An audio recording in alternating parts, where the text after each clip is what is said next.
नमस्कार. सर्व प्रेक्षकांचं कमलनयन बजाज रुग्णालयातर्फे आयोजित बजाज पल्स या रुग्ण प्रशिक्षण कार्यक्रमाच्या पुढच्या भागामध्ये स्वागत करताना मला अत्यंत आनंद होत आहे. मी डॉक्टर अजय रोटे, कमलनयन बजाज रुग्णालयाचा वैद्यकीय संचालक आहे. आज आपल्यासोबत आहे डॉक्टर प्रशांत सुरकर. नमस्कार. हे प्रख्यात कर्करोग विशेषज्ञ आहेत आणि मागील 7 वर्षांचा त्यांच्या गाठीशी अनुभव आहे. कमलनयन बजाज रुग्णालयामध्ये ते पूर्ण वेळ कार्यरत आहेत. मला आपलं स्वागत करण्यात खूप आनंद होत आहे. आज जो विषय आपण चर्चा करणार आहोत त्या विषयाचं गांभीर्य आपल्या सर्वांना माहिती आहे. हा अत्यंत जिव्हाळ्याचा विषय आहे आणि तो विषय म्हणजे स्तनांचा कर्करोग. तर डॉक्टर प्रशांत, मला आपल्याला असं विचारायचं पहिला प्रश्न की स्तनांच्या कर्करोगाची कारणं काय आहेत? सर्वप्रथम मी धन्यवाद करतो सरांचं मला बजाज पल्समध्ये आमंत्रित केल्याबद्दल. स्तनाचा कॅन्सर हा सध्या भारतीय लोकसंख्येमध्ये सर्वात कॉमनली आढळण्यात येणारा कॅन्सर आहे. सुरुवातीला हा फक्त शहरी भागामध्ये आढळला जायचा, पण आता त्याचं प्रमाण गावाकडे सुद्धा, ग्रामीण भागात सुद्धा वाढायला लागलंय. मुळात स्त्री असणं हा सर्वात मोठं कारण आहे ब्रेस्ट कॅन्सरचं, स्तनाचा कॅन्सरचं. कारण पुरुषांपेक्षा स्त्रियांमध्ये हा कॅन्सर जास्त आढळण्यात येतो. दुसरं कारण म्हणजे जसं जसं वय वाढत जातं तसं तसं या कॅन्सरचं, या कर्करोगाचं प्रमाण वाढत जातं. तर 40च्या नंतर याचं प्रमाण जास्त वाढतं. तिसरं कारण असतं की फॅमिली हिस्ट्री, म्हणजे तुमच्या घरामध्ये, कुटुंबामध्ये जर तुमच्या आईला, मावशीला, आत्याला जर हा स्तनाचा कॅन्सर झालेला असेल तर तुम्हाला ते होण्याचे चान्सेस जास्त असतात, शक्यता जास्त असते. चौथं कारण असं असतं की ज्याच्यामध्ये हॉर्मोन एक्सेस जास्त असतात.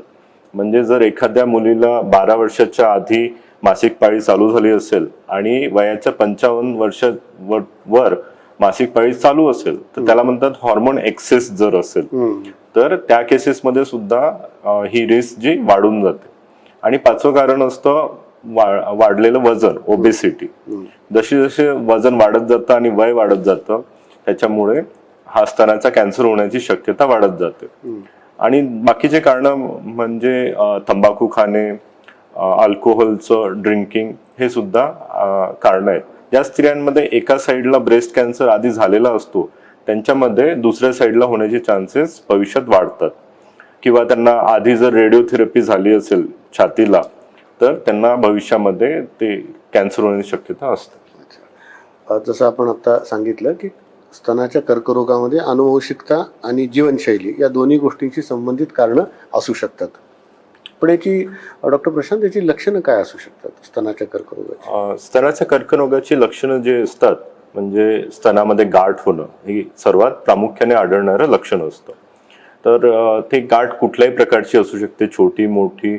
जेव्हा ती जाणवायला लागते तेव्हा ती सुरुवातीला स्तनामध्ये फिरू शकते, पण एकदा की ती गाठ वाढायला लागली ती आजूबाजूच्या अवयवांना चिपकायला लागते आणि ती घट्ट होऊन जाते.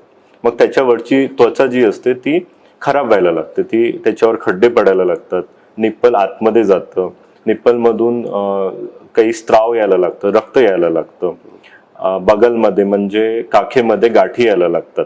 हे याचे प्रामुख्याने लक्षण आहेत. आणि जर पुढे जाऊन ही बिमारी वाढली तर ती हड्डीमध्ये जाऊ शकते.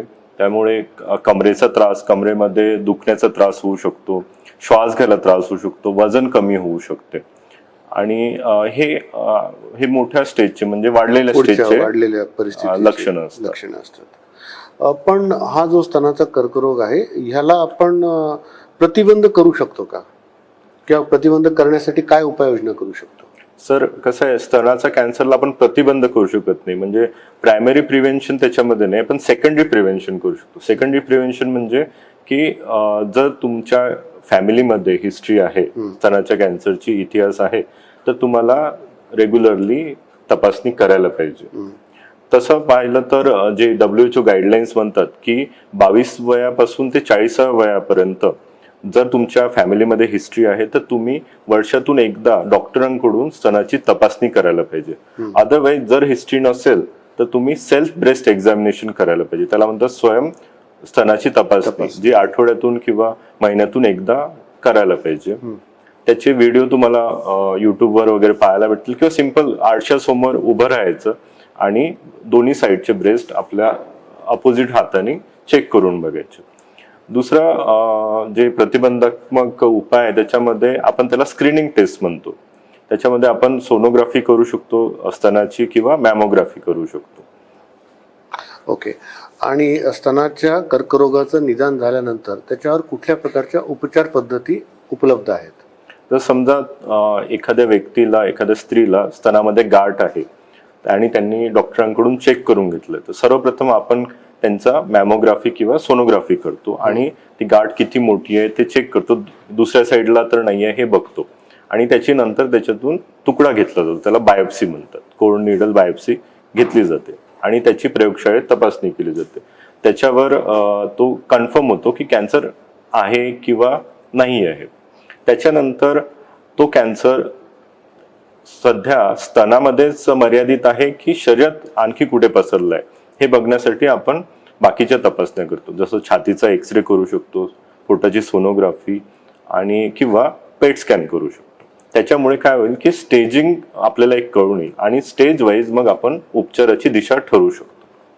आता आपण जी माहिती दिली कर्करोगाच्या उपचार पद्धतीबद्दल, पण बरेचदा या उपचार पद्धतींचे काही दुष्परिणाम असण्याची शक्यता असते, तर ते दुष्परिणाम कुठले आहेत?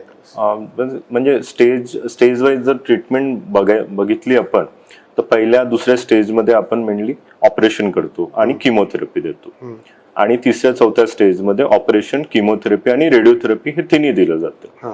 तशा प्रकारे बघितलं तर 5 प्रकारच्या ट्रीटमेंट आहेत याच्यामध्ये: operation, chemotherapy, radiotherapy, hormone therapy आणि इम्युनोथेरपी. तर ऑपरेशन जर केलंय, जर एखाद्या स्त्रीचं पूर्ण स्तन काढलंय किंवा नुसती गाठ काढली, त्याला लंपेक्टॉमी म्हणतात, तर त्याचे साईड इफेक्ट्स काय होऊ शकतात की बगलच्या गाठी पण काढल्या जातात. तर त्याच्यामुळे हातावर सुजन येणं, नर्वला डॅमेज झालं की हातामध्ये दुखणं येणं किंवा मुंग्या येणं हे साईड इफेक्ट्स असतात. किमोथेरपी घेतल्यानंतर सुरुवातीला उलट्या, मळमळ, वजन कमी होणं, रक्त कमी होणं आणि नंतर काही दिवसानंतर डोक्यावरचे केस जाणं आणि पायामध्ये मुंग्या येणं हे साईड इफेक्ट्स असू शकतात. ज्यांना रेडिओथेरपी लागते त्यांच्यामध्ये तो भाग जो असतो स्तनाचा तो काळवंटतो, म्हणजे तो डार्क होऊन जातो. काही महिन्यानंतर, वर्षानंतर तो नॉर्मल स्वरूपात येऊ शकतो, पण तिथली त्वचा कडक होऊन जाते. आणि काही पेशंट्समध्ये फुफ्फुसाला पण रेडिओथेरपी गेल्यामुळे कोरडा खोकला होऊ शकतो किंवा क्रोनिक पल्मोनरी फायब्रोसिस होऊ शकते. हे साईड इफेक्ट्स असतात मेनली. डॉक्टर प्रशांत यांनी आपल्याला खूप चांगली माहिती दिलेली आहे. आणि स्तनाचा कर्करोग समजा एखाद्याला झाला, एखाद्या व्यक्तीला, तर त्याच्यासाठी आवश्यक असणारे सर्व प्रकारच्या निदानाच्या सुविधा, उपचाराच्या सुविधा, रेडिओथेरपी, शस्त्रक्रिया, किमोथेरपी या सर्व गोष्टी एका छताखाली कमलनयन बजाज रुग्णालयामध्ये उपलब्ध आहेत. आपण आज इथे आलात आणि माहिती दिली त्याच्याबद्दल धन्यवाद. धन्यवाद.